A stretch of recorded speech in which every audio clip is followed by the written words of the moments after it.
Good morning friends, welcome back. आज जो हमारा चैप्टर होने वाला है start, database concept very important chapter है। और ये डाटाबेस का जो बेसिक आता है ये उस पर हम डिस्कस करेंगे आज। और इसका हम सेकंड पार्ट भी लेके आएंगे। आज हमारा जो फर्स्ट पार्ट है इस पर डिस्कस कर लेते हैं। वेरी वेरी इंपॉर्टेंट क्वेश्चन है, ध्यान रखना। डाटाबेस का जो बैकएंड में डाटा हम कोडिंग में डाटाबेस स्टोर करते हैं उसके बारे में डिस्कस करेंगे। तो लेट्स स्टार्ट। नेक्स्ट क्वेश्चन चलते हैं हमारे फटाफट, ज़्यादा टाइम वेस्ट किए बिना। Data is a collection of space fact which have not been process to reveal useful information.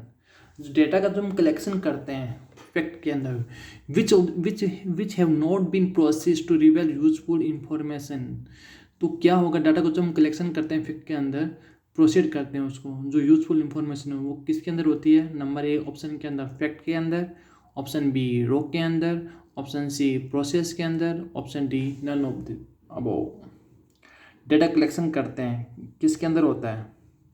Option a fact के अंदर, या रो के अंदर, या प्रोसेस के अंदर, या नन ऑफ दिस। तो इसका जो राइट आंसर होगा वो होगा हमारे पास option B, row. Data is a collection of row and facts. ये डाटा की डेफिनेशन भी आती है, राइट। अब चलते हैं हमारे नेक्स्ट क्वेश्चन के आंसर पे। What are the benefit of database. आपको डाटाबेस का बेनिफिट पूछा है, इसमें से कौन सा डाटाबेस का बेनिफिट होगा?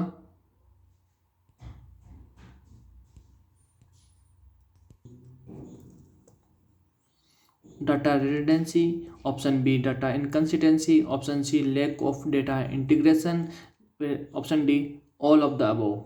आपको इसमें बेनिफिट बताना है जो डेटाबेस में बेनिफिट है। डेटा का डुप्लीकेट नहीं होता। देखो ऑप्शन जो ए दे रखा डाटा रिडंडेंसी, मतलब होता है डाटा डुप्लीकेट को रिमूव करता है। ऑप्शन बी के अंदर आता है डाटा इनकंसिस्टेंसी, मतलब होता है कि जो डेटा होता है वो हमारा एक लगातार ना कि डुप्लीकेट होकर भी आगे काम करता रहता है। ऑप्शन सी के अंदर है लैक ऑफ डेटा इंटीग्रेसी, जो डाटा का कंटिन्यूस नहीं होता है, वो कम होता है काफ़ी। तो इसका जो राइट आंसर क्या हो जाएगा? ऑप्शन नंबर हमारा D, all of the above. Next question चलते हैं। A multi user environment allow multiple user to access to database simultaneously. It means एक मल्टीपल यूजर इन्वायरमेंट करना है।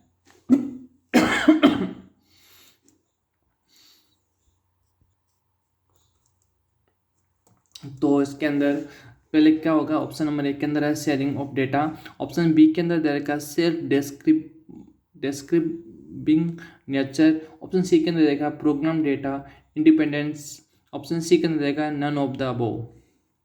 ए multi user environment allow to multiple user to access database simultaneously. तो इससे मतलब कहने का मतलब है जो मोर देन एक या एक से अधिक यूजर होते हैं जो कंप्यूटर डाटा एक्सेस कर सकते हैं। तो इसका यहाँ पे मतलब क्या है? Sharing data, self describing nature, या प्रोग्राम डेटा इंडिपेंडेंस, या नन ऑफ द अबव। तो इसका जो राइट आंसर होगा वो होगा option number A, sharing of data.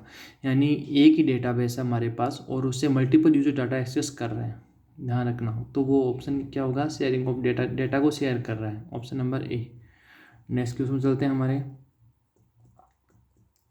What is the different types of DBMS user. इसमें डिफरेंट टाइप्स पूछा है डाटाबेस डीबीएमएस यूजर के। ऑप्शन ए के एंड यूजर, ऑप्शन बी के अंदर डाटाबेस एडमिनिस्ट्रेटर, ऑप्शन सी के अंदर पूछा है एप्लीकेशन प्रोग्रामर, ऑप्शन डी के अंदर पूछा है ऑल ऑफ द अबव। ये तीन टाइप्स दे रखे हैं, चौथा दे रखा है इसमें क्या ये सारे टाइप्स होंगे? तो इसका जो राइट आंसर होगा वो होगा ऑप्शन नंबर डी, यानी सारे इसके टाइप्स होते हैं। एंड यूजर होता है, डाटाबेस एडमिन होता है, चौथा है, तीसरा है एप्लीकेशन प्रोग्रामर भी होता है, राइट। तो option number D, all of the above. Next question चलते हैं। How many primary keys can there are in the table. हम एक टेबल के अंदर कितनी प्राइमरी की यूज़ कर सकते हैं? पहले है only one, option B only two, option C depend on DBA, option D none of the above. हमेशा ध्यान रखना, एक प्राइमरी की के अंदर जब एक टेबल होती है तो प्राइमरी की हमेशा एक ही लगती है, ना कि दो लगती है। हम टेबल के अंदर ओनली एक ही प्राइमरी की यूज़ कर सकते हैं, ना कि मोर देन वन, रिमेंबर। अब चलते हैं हमारे नेक्स्ट क्वेश्चन के आंसर पे।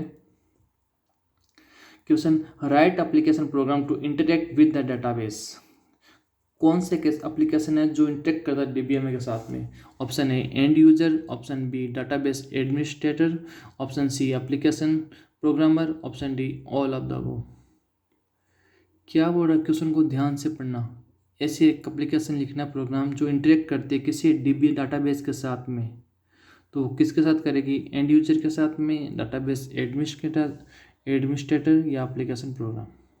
इसका जो राइट आंसर होगा एप्लीकेशन प्रोग्राम होता है जो डाटाबेस के साथ हमें इंटरेक्ट करता रहता है।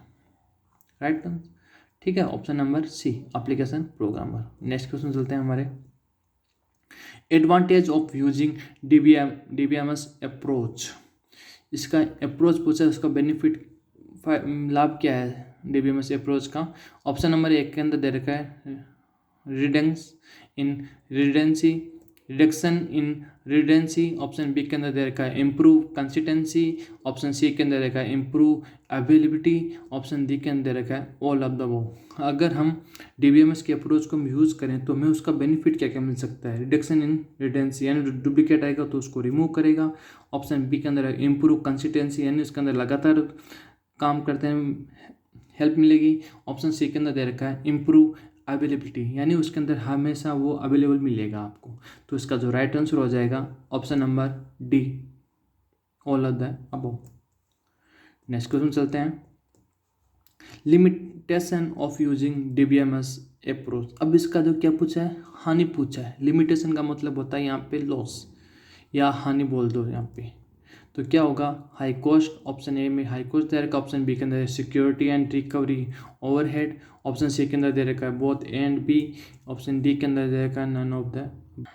तो राइट आंसर क्या हो जाएगा? ऑप्शन नंबर यहाँ पे सी होगा, high cost and security and recovery overhead करता है इसके अंदर। राइट, ये इसके लिमिटेशन है, ध्यान रखना, हानि है इसके अंदर डीबीएमएस अप्रोच की। अब नेक्स्ट क्वेश्चन चलते हैं कि ए रो इज ऑल्सो कॉल्ड एज। रो को हम दूसरा नाम पूछा है कि रो को किस नाम से जान सकते हैं? ऑप्शन ए फील्ड के अंदर, ऑप्शन बी के अंदर टपल के नाम से, option C of both A and B, option D none of the above. हमारे पास 4 ऑप्शन दे रखे हैं। रो को दूसरा नाम पूछा है, जल्दी बताओ फटाफट। देखो इसका जो रो का है, रो हुआ या फिर कॉलम हुआ, तो इनका उसका नाम पूछेंगे आपको एग्जाम के अंदर। रो को किस नाम जानते हैं? अलग हम रो को टपल के भी नाम से भी जानते हैं। ऑप्शन नंबर बी होगा इसका राइट आंसर।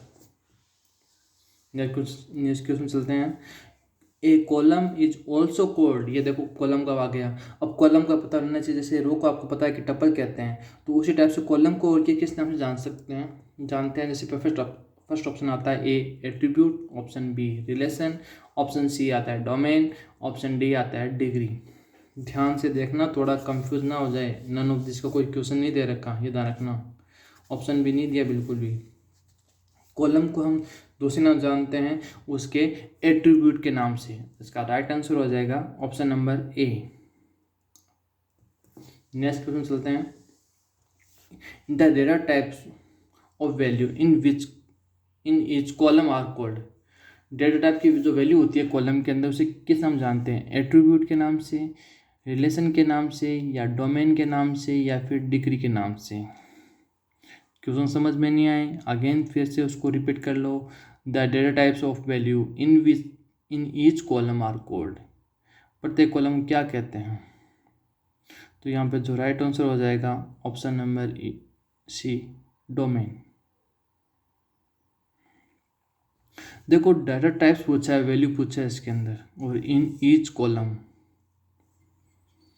जहाँ तक मुझे लग रहा है इसमें थोड़ा सा मिसप्रिंट हो रखा है। यहाँ पे ऑप्शन आएगा शायद field. The data type are value in each column, यानी प्रत्येक कॉलम को पूछा है इसे क्या कहा गया है। ऑप्शन यहाँ पे देखो डोमेन दे रखा है। चलो जब क्वेश्चन सेकंड पार्ट आएगा तो मैं इसको जरूर इसको लेके आऊँगा फिर से। अभी के लिए भी इसको इसमें छोड़ देना है, डोमेन दे रखा है इसका, ठीक है। फील्ड होना चाहिए according to me, right. Next question चलते हैं। The number of attribute in a relation is called the of the relation. आपको नंबर ऑफ एट्रीब्यूट बताना है इन रिलेशन के अंदर, उसे क्या कहते हैं? Option number A attribute, option B relation, option C domain, option D degree. Number of attribute पूछा इन रिलेशन। टेबल के अंदर नंबर ऑफ एट्रीब्यूट किसे कहते हैं? सिंपल से क्वेश्चन पूछे। तो इसका राइट आंसर हो जाएगा ऑप्शन नंबर डी यानी डिग्री। डिग्री को ही हम कहते हैं नंबर ऑफ कॉलम्स कह दो या नंबर ऑफ एट्रीब्यूट कह दो रिलेशन के अंदर। तो इसका जो राइट आंसर क्या हो जाएगा डिग्री। नेक्स्ट क्वेश्चन चलते हैं। The number of row in relation is called are relation. Number of row पूछा है रिलेशन के अंदर, उसे क्या कहते हैं कार्डिनिटी। ऑप्शन बी के अंदर रिलेशन, ऑप्शन सी के अंदर डोमेन, ऑप्शन डी के अंदर डिग्री। डिग्री का तो आपको पता है, अभी आपने देखा था नंबर ऑफ एट्रीब्यूट या नंबर ऑफ कॉलम, क्योंकि हम यहाँ पे एट्रीब्यूट को ही हम कॉलम कहेंगे, राइट। तो यहाँ पे जो राइट आंसर क्या हो जाएगा ऑप्शन नंबर ए यानी cardinality. Number of row in a relation is called of the relation, cardinality कहते हैं, राइट। नेक्स्ट क्वेश्चन चलते हैं हमारे। Some of the example of database are, कौन सा है IBM DB2, ऑप्शन बी के अंदर ओरेकल, ऑप्शन सी के अंदर MySQL, ऑप्शन डी के अंदर ऑल ऑफ द अबव। इसमें आपको डेटाबेस का एग्जांपल पूछा, सिंपल सी बात ये है, आपको इसमें चारों में से ऑप्शन ये बताना है कि चारों में से तीन ऑप्शन क्या सेम है, जैसे IBM हुआ, ओरेकल हुआ या MySQL। तो इसका जो राइट आंसर क्या हो जाएगा ऑप्शन नंबर डी यानी all of the above. Next question चलते हैं हमारे। क्वेश्चन में देख key help to protect duplicate in the table. कौन सी की है जो डुप्लीकेट को वैल्यू को रिमूव करती है या उससे बचाव करती है टेबल के अंदर। क्या एक सुपर की होती है, ऑप्शन बी कैंडिडेट की होती है, ऑप्शन सी प्राइमरी की होती है या ऑल ऑफ द अबव। आपको ये चारों किसी में देखना है कि कौन सी ऐसी की है जो डुप्लीकेट वैल्यू नहीं लेती है। तो वो कौन सी होगी, वो लेती है आपकी ऑप्शन ए सी प्राइमरी की। ये ध्यान रखना, अगर सुपर की भी एक यूनिक की होती है, कहते हैं मानते हैं सही है, लेकिन अगर सुपर की और प्राइमरी की जब दोनों ऑप्शन में दे रखे हैं तो आपको पहले प्रायोरिटी देनी है प्राइमरी की। ध्यान रखना, primary key help to protect duplication in the table. जब प्राइमरी की यूज ले लेते हैं तो टेबल के अंदर डुप्लीकेट वैल्यू क्रिएट नहीं होने देता, याद रखना। तो इसके अंदर राइट आंसर क्या हो जाएगा option number C. Next question चलते हैं हमारे। Which of the following constant ignore null value. आपको इसके अंदर नल वैल्यू कौन से इग्नोर करेगा। ऑप्शन ए के अंदर दे रखा है यूनिक, ऑप्शन बी के अंदर दे रखा है फॉरेन, ऑप्शन सी के अंदर दे रखा है चेक, ऑप्शन डी के अंदर दे रखा है ऑल ऑफ द अबव। चार ऑप्शन दे रखे हैं और इग्नोर करना नल वैल्यू को, कौन सा होगा ध्यान से देखना। नल वैल्यू इग्नोर कौन करता है, ऑप्शन बी फॉरेन की क्या करता है इग्नोर करता है नल वैल्यू, यानी फॉरेन की के अंदर हम नल वैल्यू को यूज कर सकते हैं, ये ध्यान रखना, राइट आंसर। ठीक है, अब चलते हैं नेक्स्ट क्वेश्चन के आंसर पे। Consider attribute ID, name and city which one of the this can be considered as the primary key. आपको तीन कॉलम दे रखे हैं या तीन एट्रीब्यूट कह सकते हैं, इसमें ID हो गया, नेम हो गया और सिटी हो गया। इसके अंदर हम कौन सी कंसिडर करेंगे प्राइमरी की को, क्या ऑप्शन ए के अंदर ID, ऑप्शन बी के अंदर नेम, ऑप्शन सी के अंदर देगा सिटी, ऑप्शन डी के अंदर देगा ID एंड नेम। तो इसका जो राइट आंसर हो जाएगा वो होगा ऑप्शन नंबर ए यानी ID को हम क्या होगा प्राइमरी की होती है, वो कभी भी डुप्लीकेट नहीं हो सकती, लेकिन नेम हमेशा एक बंदे के या एक नेम दो या दो से अधिक व्यक्तियों का हो सकता है, लेकिन ID हमेशा यूनिक रहती है। नेक्स्ट क्वेश्चन चलते हैं हमारे। तो आज के लिए इतना ही।